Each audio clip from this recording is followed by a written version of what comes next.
Tim Burton's one of the most iconic directors in Hollywood. And yeah, he even has a star on the Walk of Fame in LA. Deservedly so, because he's given us some of the most unforgettable films out there. He's the guy who brought gothic vibes into mainstream storytelling, not just in horror, but even in romance. Edward Scissorhands is one of his most unique creations, a dark fantasy love story that he co-wrote with Caroline Thompson. It was produced by Burton and Denise Novi, and backed by 20th Century Fox. And of course, it starred a brilliant cast: Johnny Depp, Winona Ryder, Arkin, and more. So let's dive into what makes this film such a masterpiece. Before we go into our explanation, we have a very small request. If you like our content, please support us by subscribing to our channel. This is a small click for you, but for us, it means a lot. Thank you. Let's begin.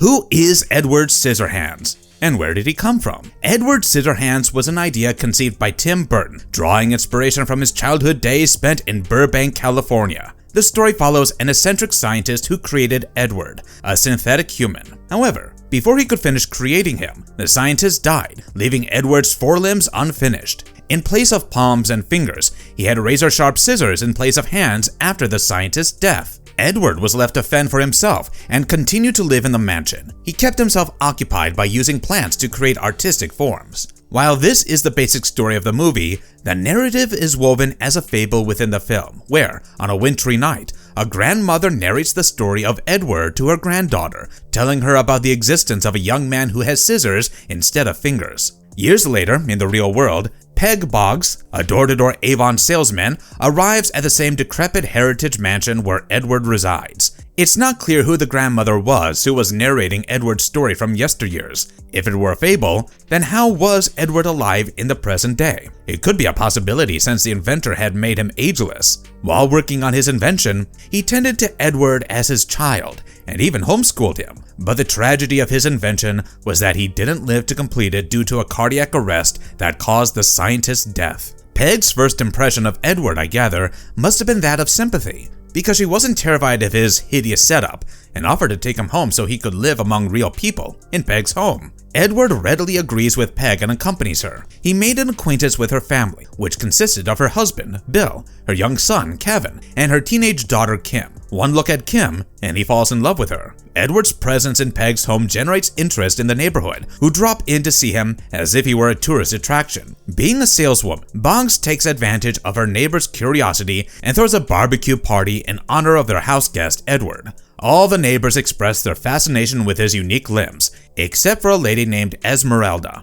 who was a die-hard religious person and probably thought Edward was the devil's reincarnation. The second person to dislike Edward was Kim's boyfriend, the cocky and annoying Jim. Grateful for the acceptance and attention from Peg's neighbors, Edward puts his bloody fingers to use by helping with their landscaping. He trims their flower beds and lawns. He even gave dogs haircuts and styled women's hair in the neighborhood. Seeing his swift action and talent, a lady named Joyce suggests that Edward open a hair salon. Edward gets super excited since he has finally found a profession and a purpose in life. But little did he know that Joyce was a nymphomaniac who made advances on him. When a scared Edward resisted her advances, a jilted Joyce spread rumors in the neighborhood about Edward having molested her. This rumor crushes Edward's reputation amongst the neighbors, which leads to the bank refusing a loan for his hair salon. The next person to frame Edward was Kim's boyfriend, Jim, because he was jealous of Kim's proximity and love for Edward. He easily frames Edward when he agrees to break into Jim's parents' home and steal all the electronic goods so that they can sell them to buy a van. Unaware that stealing was a crime and a sin, Edward walks into the trap. As soon as he picks the lock at Jim's parents' home, the burglar alarm goes off and the police are alerted. Naive Edward gets arrested while Jim escapes from the crime scene. Edward wasn't like a normal human who could be convicted in a traditional sense, since he lacked morality and was oblivious to societal norms. He is asked to spend his time in isolation. Except for the Boggs family, everyone shuns him. But one thing was pure in his mind: his love for Kim, which he showed by carving an ice sculpture of her during Christmas and hurling the icicles in the air that fell as snow. This was a phenomenon that had never been witnessed in the town, and Kim danced in the snowfall, but Jim interrupted, and in the process of shielding Kim, Edward accidentally hurt her. Again, Jim tried to accuse him of being an attacker, but But this time, Kim, who was aware of Edward's innocence and intention, breaks up with Jim. A similar accusation arises when Edward saves Kim's brother Kevin from a speeding car, but due to his shaky Scissorhands, Kevin gets hurt too. Everyone accuses Edward of being a violent attacker who is hiding his criminal intentions behind those Scissorhands. Jim punches him to prove a point, and Edward fights back, injuring Jim again and inviting the wrath of the neighborhood. So Edward flees back to the mansion. Before leaving town, Edward steals a moment with Kim where they profess their love for each other. Kim goes after him to look for him in the mansion, and on finding him, she embraces him and they kiss. But Jim ends up there with a gun too. A brawl ensues, and to protect Kim, Edward stabs Jim and hurls him from the mansion's window. Kim, knowing they could never unite, fakes Edward's death and tells everyone in the town that Edward and Jim had killed each other. The movie's end shows the same grandmother who was seen in the opening scene narrating the tale of Edward to her granddaughter. She's revealed here as an aged Kim, who tells her granddaughter that while she had never seen Edward after that day, she knows he was alive because of the snow, which was all his doing. Her fantasy lover was real and alive. Not far away, Edward was seen sitting in isolation, still carving ice sculptures that were reminiscent of his time spent with Kim. Kim looks out of the window and comments, "Sometimes, you can even catch me dancing in it." What was the inventor trying to create? The initial drawings of Edward created by the scientist depicted him as a hybrid of flesh and blood, possessing a human anatomy with half-synthetic mechanical parts. It was a complex combination that required the inventor a lot of time to complete. In his bid to perfect his invention little by little, a lot of time passed, and his death felt like the universe saying, "Enough now, your time's up." No wonder Edward was an unfinished product, because the inventor took a long time to complete him, just as we humans do in the real world until we are reminded of the adage, "Life's short, live it up." Despite being a beautiful narrative and one of my favorite love stories, several aspects remained unclear in the movie. For instance, why was the inventor using scissors, and why were there so many scars on Edward's face? In one instance, Edward throws up as he drinks Long Island tea, but in another instant, he eats normal food, making me wonder how he expels what he ate. These are basic anatomical questions that the inventor, i.e. Burton, did not address. Also, I always wondered about Edward's sensibilities as a man. How would he love a woman? The inventor did give him senses and made him sensitive, but whether he would be able to procreate or be able to pleasure a woman was, well, unclear. When the man-eater Joyce tries to seduce Edward, he turns her down and resists her advances. Why? Was it because he could understand the difference between good touch and bad touch? Or because in other situations, Edward's naivete always came in the way? The police even called him someone with no common sense. So how did he know Joyce was flirting with him? It just proves that Edward understood the difference between lust and love. I felt his love for Kim and even cried, and his feelings seemed pure. This kind of love was in its purest form. There were also parts of him that showed blood vessels up to his neck, but below the neck, it all seemed mechanical, unless the inventor had taken a long time to create him because he was trying to replace Edward's mechanical parts with real human parts. It's something that remains unknown and never addressed in the movie. However, one thing is clear. Edward was being built in stages, where the first mechanical parts were put in place and then the organic human parts were slowly added. It was an invention par excellence that unfortunately didn't reach fruition. A close inspection of how Edward had turned out reflected the inventor's intentions of making him a well-mannered human fit to live in society. Edward displayed good etiquette and was well-read due to his homeschooling, but was his brain developed enough to live in the real world? It wasn't. Because if it was, he wouldn't have fallen prey to the numerous accusations made against him by Peg's neighbors. The movie had some poignant moments, and my favorite one was when Edward gifts a giant heart-shaped cookie to the inventor before his death. Edward's creation had a resemblance to Frankenstein's monster, but he was far less ferocious or monstrous. The inventor wanted to create a synthetic man with a heart, an idea that came to him while watching cookies slide on an assembly line. The heart on the cookie gave him the idea to give his invention a heart, and thus he started constructing Edward. What are Edward's physical traits and limitations? Edward has ruffled hair and a frosty pale skin that, at times, reveals the veins lining around his neck. His face and body are riddled with scars, which are attributed to the blades that serve as fingers. Imagine the constant danger he's subjected to with those blade-like razor-sharp fingers. The worst part is, While he's artistic and displays tremendous dexterity in using his fingers during chores such as trimming lawns, giving haircuts, or making ice sculptures, he unfortunately lacks control over them in certain situations. His attire is akin to that of a rock star, and seems like it's his second skin. He's dressed in a black leather suit that appears to be a work in progress, since Edward is all mechanical, neck down, so the attire gives that unfinished look that borders on being partially modern and gothic. Unlike humans, Edward doesn't eat, sleep, or age, depicting his half-human, half-machine anatomy.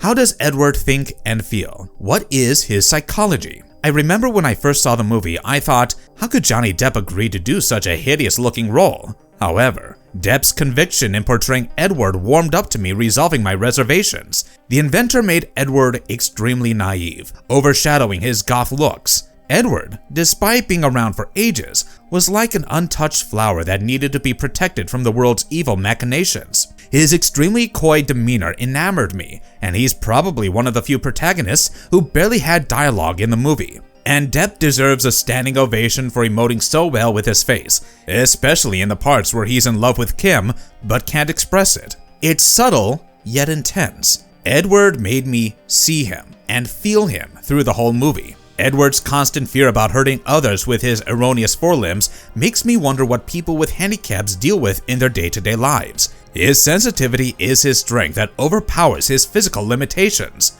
Although a man of few words, he wasn't introverted and loved mingling with people in the neighborhood, indicating his desire to connect and be with humans. He was constantly seeking acceptance from the people around him, but wasn't obsessed with it. He wanted friends and well-wishers like all humans do, and did his best to adjust to society's shallow demands. Edward, despite being half-human, emoted every emotion of joy, sadness, and love so well. He was all soul.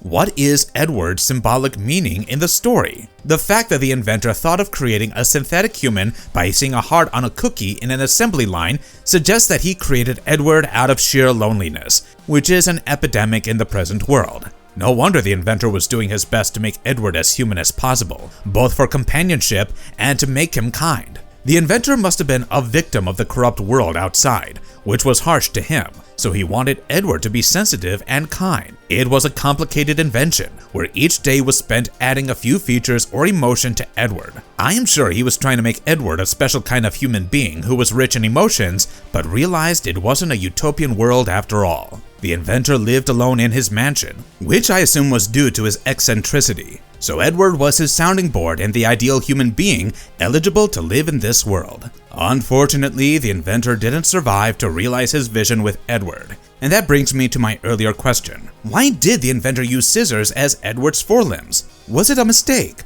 or deliberate? There are many answers to this question. First being the inventor may have first thought to make Edward defensive so that he could be safe in the bad, cruel world outside. Secondly, he may have thought Edward should be both kind as well as aggressive, depending on the situation. Thirdly, the inventor was probably training Edward to become brave and take on as much physical harm, the scissors play the part of the offensive world, as possible. However, the old rule of the world is that what is negative attracts what is positive. Without the inventor's intentions, Edward utilized the negative aspect of Scissorhands and turned it positive by putting it to use, creating gorgeous artifacts. While the inventor didn't live to complete his work, as an audience member, I got to see the inventor's true intention when I witnessed Edward's roller coaster experiences with the outside world. Peg Boggs' neighborhood on one hand loved Edward, but on the other hand, they judged and accused him of wrongdoings at the drop of a hat. It was indeed a hypocritical world. And in many ways,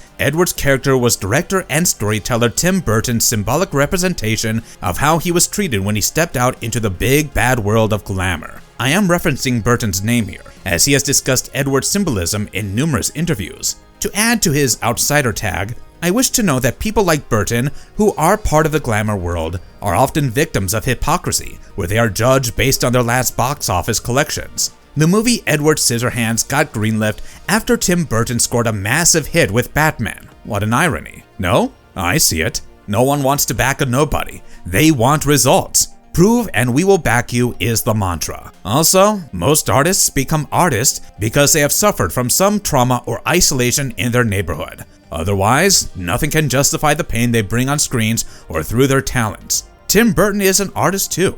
What does Edward Scissorhands' relationship with nature reveal about him? One word that describes Edward's relationship with nature is tenderness. The way he uses plants to create beautiful things with such tenderness shows he's one of them. Thanks to the inventor's schooling, despite being only part human, Edward shows immense care towards nature. The way he sculpts the ice was remarkable. He was like the creator who knows how to modify his creations without destroying it. It was incredible seeing him work his way with such care and tenderness. His actions were polite, like nature, and if nature is harmed, you will face its wrath. No wonder Edward pushed Jim off his mansion when he saw him hurting Kim. Edward used his artistry and interaction with nature to express his purest intention, love, which was evident in the ice sculpture he made for Kim. Although Edward was a synthetic human, he displayed far more kindness and stature compared to the irate townspeople who were not in tandem with nature's way of functioning. While these townspeople were literate and educated, they fell short in their judgment of Edward. None of them showed the maturity to investigate Edward before hurling accusations at him. No one was willing to accept that there are always two sides of a story. Edward was like the beautiful lotus that grows in a dirty pond. How does the story of Edward Scissorhands end? Just like a drop of lemon can split a fresh bowl of milk, similarly, people like Joyce and Jim succeeded in influencing the neighborhood to change their views about Edward. Jim made several attempts to malign Edward and tarnish his image in society until it reached a point of no return, completely shunning Edward and forcing him back into his mansion. And this was the ending of the movie, proving that goodness needs to come with a fair amount of tact. And Edward, due to his limitations as a synthetic human, lacked tact. Kim, however, had it in her. Therefore, she steers the murder accusation from Edward at the cost of sacrificing her love. Imagine if the world were kinder. Edward and Kim would have ended up together. What powers or skills does Edward have? Edward was designed with superheroic powers, but he possessed some exceptional abilities worth mentioning, including his mastery in sculpting, as evident in his exotic landscaping skills and styling hair for both humans and dogs. Swiftness. Edward was not just a master of his craft, he was also extremely swift, which came with the mechanical swiftness of his forelimbs. No man could match his skill and swiftness. Zero suffering. Edward doesn't feel physical pain, nor does he bleed or feel exhausted. He can withstand extreme temperatures due to the synthetic composition of his anatomy. He's not scared of isolation, and certainly won't die of depression. However, zero suffering isn't entirely true because towards the end of the movie, I got to see his pining for Kim. He was suffering, but bore it in quietude by channeling his sorrows into sculpting. Legacy of Edward Scissorhands in pop culture. Edward Scissorhands remains one of the most thought-provoking movies of all time, and Edward's character is the most visually striking, surpassing the Beast from Beauty and the Beast, or Steven Spielberg's E.T. It's the most innovative and symbolic representation of a character. As mentioned before, Johnny Depp's career took off with this movie, making him one of the most sought-after actors in Hollywood. Tim Burton's brand of films reached new heights as he returned with Frankenweenie, Corpse Bride, and Big Fish. Was Edward truly alive, or just an invention? Tim Burton said in an interview that Edward was a soul trapped in an artificial body. The beginning of the movie, although tragic, reminds me that there's no place for people like Edward in this world. I found the ending logical, because Kim and Edward would never be a normal couple. He was an invention who came to life when he experienced love through Kim, and when he overcame the stage of love and sacrifice, he became human. Edward's character proves that one doesn't need to be all flesh and blood to be human. Marvelous verdict. The movie is special because it broke all stereotypes of love stories and was a film ahead of its time. Remember the 2013 Spike Jonze movie, Her? A love story between the protagonist and a voice. Edward Scissorhands is another inventive story from the past that redefined love and glorified sacrifice. Edward's character is like a mirror to the world, but unfortunately, no one was willing to look into the mirror to change themselves or change their shallow judgments. We indeed live in a shallow world, but movies serve as a window into a world that's different, helping us change our thinking. I know it sounds far-fetched that a film will change the way society thinks, but I believe that little drops of water make an ocean. The ocean is being made, and I'm willing to dive in. Are you? And if you liked our content, don't forget to leave a like and subscribe to us if you haven't already. Have a good one, be safe, and thanks everyone.